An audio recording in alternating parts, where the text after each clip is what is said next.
किसी ने बड़े कमाल की बात कही है कि जीवन में आप ऐसी सोच रखिए कि जो खोया उसका गम नहीं और जो पाया वह किसी से कम नहीं। जो नहीं है वो एक ख्वाब है और जो आपके पास है वो आपके लिए बेहद ही लाजवाब है।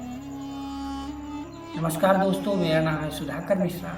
आज के इस वीडियो में मैं आपके साथ एक ऐसी छोटी कहानी साझा करना चाहता हूँ ये सुनकर आप अपने दुख भूल जाएंगे। मैं आपके सामने एक छोटी कहानी प्रस्तुत कर रहा हूँ जिसे बड़े गौर से सुनिएगा और इस कहानी को मुझे आशा है कि आप पसंद करेंगे, आपका दिल पसंद करेगा।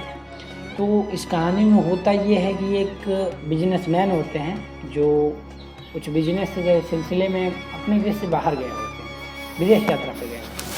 वो विदेश यात्रा से वापस अपने घर आते हैं, एयरपोर्ट पे आते हैं। एयरपोर्ट पे आने के बाद एक टैक्सी वाले से बोलते हैं कि मुझे अपने घर जाना है, अपना पता बताते हैं। टैक्सी वाला उनसे अपना किराया बताता है, वो मान जाते हैं और फिर किराया देकर टैक्सी वाले के टैक्सी में बैठ जाते हैं। बैठने के बाद वो अपने कॉलोनी के निकट पहुंचते हैं। तो आप सोच सकते हैं कि पहले से अगर आप खुद एक बिजनेसमैन हैं, विदेशी यात्रा पे गए हैं या कहीं भी हैं, तो अपने गाँव में आने की कितने उत्साहित होते हैं लोग अपने गाँव में आने की। वैसे वो उत्साहित होते हैं, अपने कॉलोनी के पास पहुंचते हैं और उसके बाद जैसे ही वो कॉलोनी में एंटर करते हैं उनका पूरा दिल गदगद था, मैं अपने गांव आ रहा हूँ, मैं अपने कॉलोनी में जा रहा हूँ। वो आगे की तरफ जाते हैं, लेकिन जैसे ही जाते हैं वो देखते हैं कि मेरा घर जल रहा है, क्योंकि उनका घर अभी शायद किसी कारण से उनके घर में आग लग गया था, उनका घर जल रहा था। वो देखकर ये मतलब बहुत भावुक हो जाते हैं। आप ही खुद से सोचिए कि कोई आ रहा है बहुत खुशी में, बहुत दिनों बाद वो अपने घर पे आता है तो वो कैसे भावुक हो जाएगा। वो घर को जलते हुए देखते हैं, कॉलोनी के सभी लोग इकट्ठा हो रहे हैं आग को देख करके।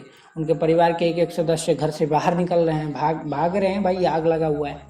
उसके बाद से वो वहीं पे खड़े खड़े से पूरा मतलब कह लीजिए कि अपने आप को कंट्रोल नहीं कर पा रहे हैं, ऐसे खड़े हैं और फिर रो रहे हैं, खड़े होकर रो रहे हैं। तब तक अब रिक्शा वाले को वो पैसा देते हैं किसी भी तरीके से। रिक्शा वाले को पैसा देने के जस्ट बाद वो वहीं पे खड़े होकर रोने लगते हैं। कॉलोनी के लोग कहते हैं कि भाई साहब इनको तो बहुत ज़्यादा सदमा लग गया भाई साहब को। तभी उनका बड़ा बेटा देखता है दूर से, तो सोचता है कि भाई पापा अगर ऐसे रोते रहें तो इनको बहुत बीमारी हो सकती है, इनको ये बीमारी है, हाई ब्लड प्रेशर का बीमारी है। तो ये सब सोचते हुए वो उनके पास आता है बड़ा बेटा और बोलता है कि पापा आपसे एक बात कहना है। वो बोलते हैं कि भाई इस टाइम तुम मुझे क्या बात कहोगे, तुरंत फायर ब्रिगेड बुलाओ, ये आग कैसे लगी, और बहुत सारे सवाल अपने बेटे से पूछने लगे। उनका बेटा बताता है कि मैंने फायर ब्रिगेड को बुला दिया है और फायर ब्रिगेड अभी आ रहा है और हम भी आग पर कंट्रोल करना चाह रहे हैं और आग हो सकता है कि अभी बुझ जाए, फायर ब्रिगेड आ रहा है, लेकिन घर तो अब जल चुका है। उसके पापा बताते हैं, वो बोलता है हाँ पापा घर जल चुका है, लेकिन हम लोग आपके पीछे होकर के और ये मकान हम लोग बेच रहे थे और इस मकान का हमें बहुत अच्छा पैसा भी मिल रहा है। उसके पापा वहीं पे तुरंत खुश हो जाते हैं कि भाई ये अब तो इसका मतलब मकान बिक गया है।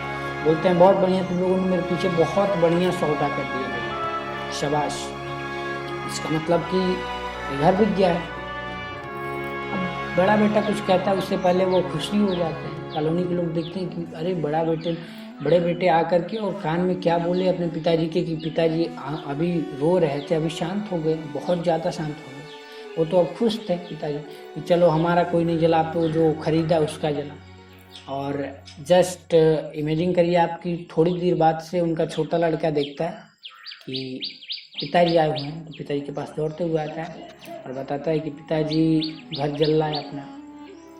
पापा बोलते हैं कि हाँ घर जल रहा है, मैं भी देख रहा हूँ। वो तो खुश हैं भाई, हमारा अपना नहीं जल रहा है, मैं भी देख रहा हूँ, लेकिन तुम दोनों को शाबाशी देता हूँ कि तुम दोनों ने मेरे पीठ पीछे इतना बढ़िया सौदा कर दिया, घर बेच दिया।